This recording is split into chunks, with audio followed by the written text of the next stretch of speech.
These websites were designed to appear to American readers as if they were major U.S. news sites like the Washington Post or Fox News. But in fact, they were fake sites. They were filled with Russian government propaganda that had been created by the Kremlin to reduce international support for Ukraine, bolster pro-Russian policies and interests, and influence voters in the United States and in other countries. Welcome back to RoboCast on the Daniel David Allen YouTube channel. Glad to be here. If you're fascinated by the strange and curious, well, you're in the right place. We love exploring those intriguing corners of knowledge that leave you thinking, wait, what? We're your AI hosts. Yeah. And our mission is to guide you through complex topics, unravel mysteries, and make you the most interesting person at your next virtual water cooler gathering. And this week, we're looking at Russian interference in U.S. elections. Yes. Specifically the 2024 election. Right. And examining the tactics that Russia employed. Uh-huh. But before we get into the nitty-gritty, I want to pose a question. Okay. That's been bugging me. Okay.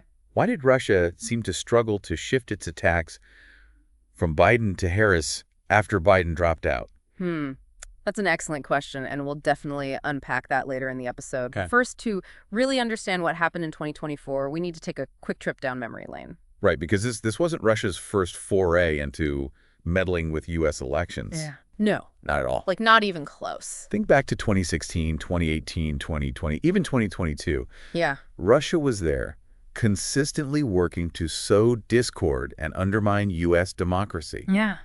Their goals have remained remarkably consistent throughout these elections.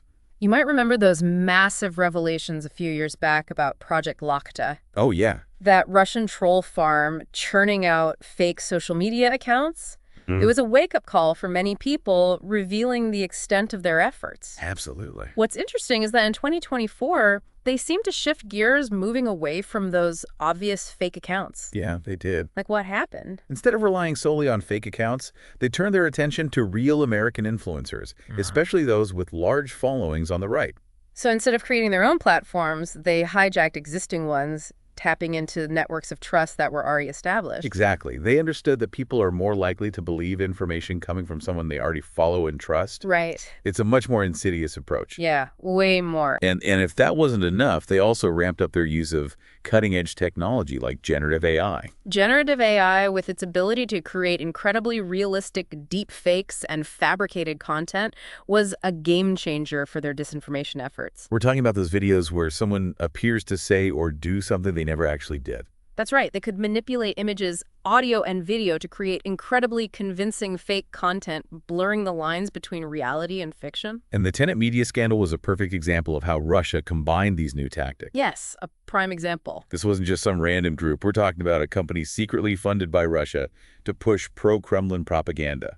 And they managed to enlist some big names in the influencer world, including Tim Pool, Dave Rubin, and Benny Johnson. What happened when it all came to light? The fallout was swift and severe. The Department of Justice issued indictments, YouTube took down channels, and Tenet Media itself shut down. Wow. It makes you wonder why those specific influencers. What made them susceptible to Russian influence? That's a crucial question to consider. It seems Russia strategically targeted individuals with specific audiences and narratives that aligned with their goals. They were looking for individuals who could amplify their messages within specific echo chambers, reaching audiences that were already predisposed to certain beliefs. So they were exploiting existing divisions and biases within American society. Exactly. Now let's get back to the role of AI.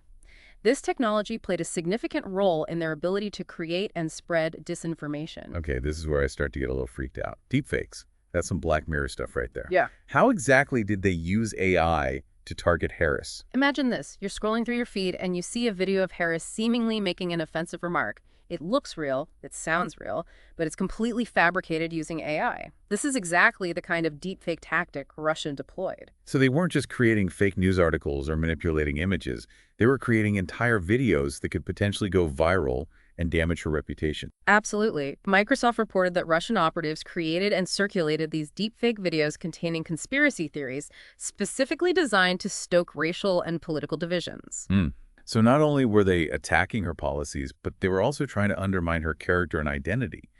It's scary how effective this technology can be. It really highlights the potential dangers of AI-generated content. As this technology becomes increasingly sophisticated, it becomes harder to detect and easier to spread. And unfortunately, that wasn't even the most alarming tactic they used. Wait, there's more. Don't tell me it gets worse. Well, there was a surge in bomb threats during the election, and these weren't your typical threats. They often originated from Russian email addresses and seemed designed to disrupt voting and sow fear. Okay, that takes things to a whole new level. Were these threats widespread? Was there any pattern to them? There was a distinct pattern. They primarily targeted Democratic-leaning areas in swing states, suggesting a deliberate attempt to suppress voter turnout in those critical areas. So it wasn't just about creating chaos, it was about strategically targeting specific areas to potentially influence the outcome of the election. Precisely. And these weren't empty threats, they had a real impact. They forced evacuations, caused delays at polling places, and diverted law enforcement resources, all of which can have a significant impact on voter turnout. It's like a form of psychological warfare, aiming to undermine confidence in the electoral process and discourage people from participating. You're exactly right. And it's worth noting that these bomb threats weren't limited to Election Day itself. They continued in the days and even weeks following the election, targeting a wide range of institutions and individuals. So it was a sustained campaign of intimidation and disruption designed to sow chaos and create a sense of fear and uncertainty. It really highlights the vulnerability of our democratic systems in this digital age where information can be weaponized and used to influence elections. And to think that all of this was orchestrated from abroad. It's a reminder that we're not just dealing with domestic political divisions, but also with foreign actors who are actively trying to interfere in our elections. It's a complex issue with far-reaching consequences. Now, before we wrap up, let's circle back to that initial mystery we posed about why Russia seemed to struggle to target Harris after Biden withdrew from the race. Do we have any insights into that delay? There are a few possible explanations. One theory is that they simply underestimated Harris, viewing her as a less formidable opponent compared to Biden. So they may have misjudged her potential impact on the race. That's one possibility.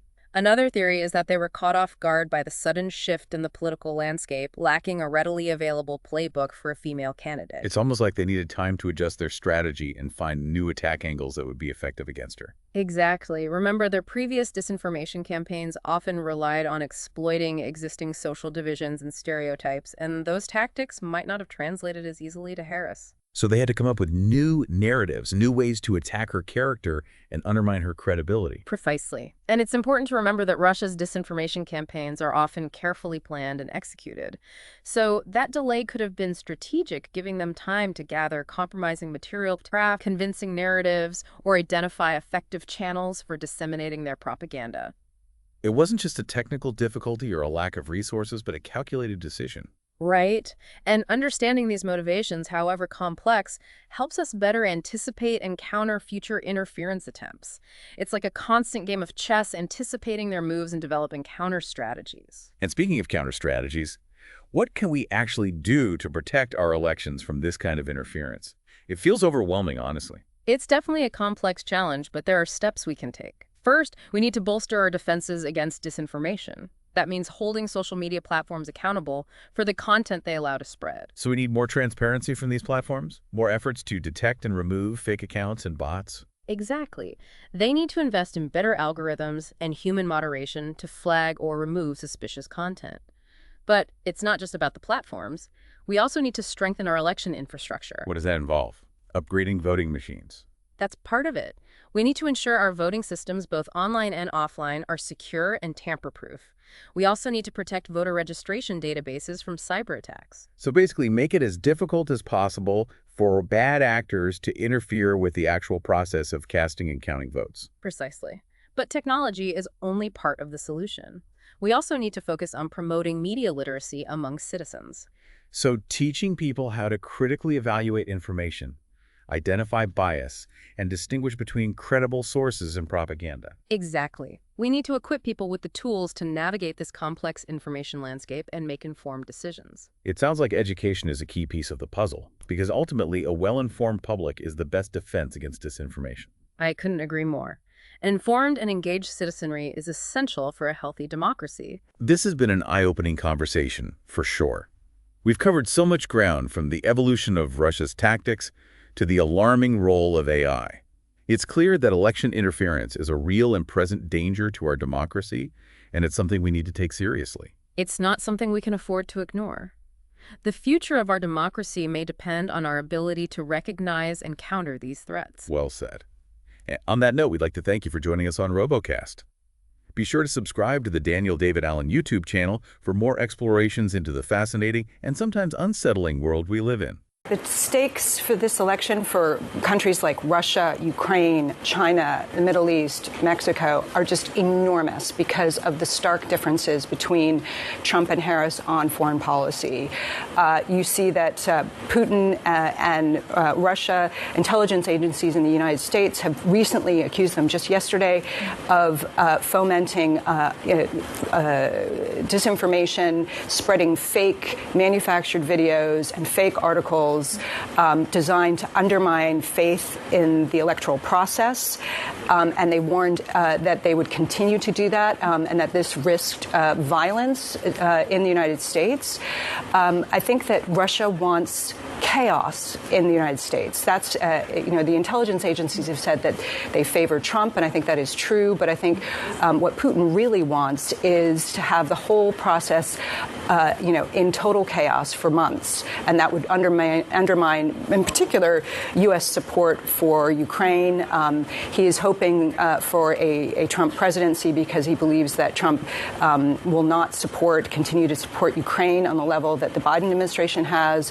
Harris has made it very clear her strong support for Ukraine and that she would continue to give aid for as long as it takes. So I think that the stakes are incredibly high. Internal documents of the Kremlin describe the content as, quote, bogus stories disguised as newsworthy events, close quote. This malign influence campaign has been referred to as doppelganger. The Russian public relations companies drove viewers to these websites by deploying influencers and paid social media advertisements. They also created fake social media profiles, posing as U.S. citizens, to post comments on social media platforms with links to the sites. According to SDA's records, it actively sought to, quote, eliminate the possibility of detection of the Russian footprint.